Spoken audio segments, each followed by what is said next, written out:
लइका गोर भइल बा रे सखी यारवा के कइल बबुआ गोर भइल बा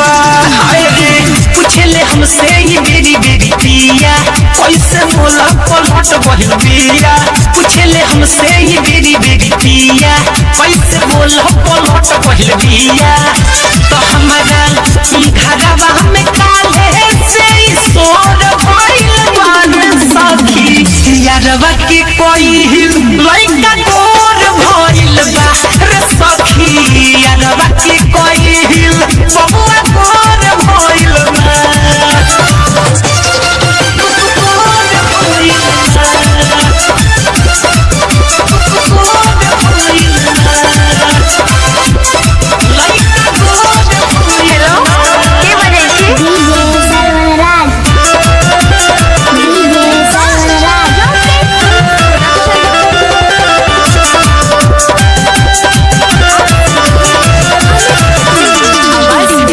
ससुरा के लोग सके हमारा पकड़े पूछली जेठानी कहवा गइल रहलू चारे हाय रे ससुरा के लोग सके हमारा पकड़े कहली जेठानी कहवा गइल रहलू चारे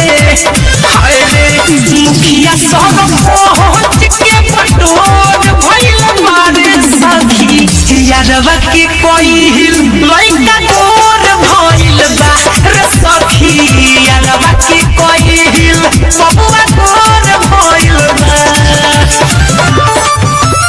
गोर भइल बा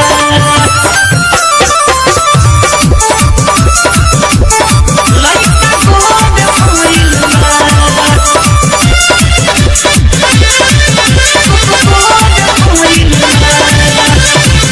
जननी न सखी रे बाबा लयतना होई बात पा भरोसा हमारा करेला ना कोई जननी न सखी रे बाबा लयतना होई बात पा भरोसा हमारा करेला ना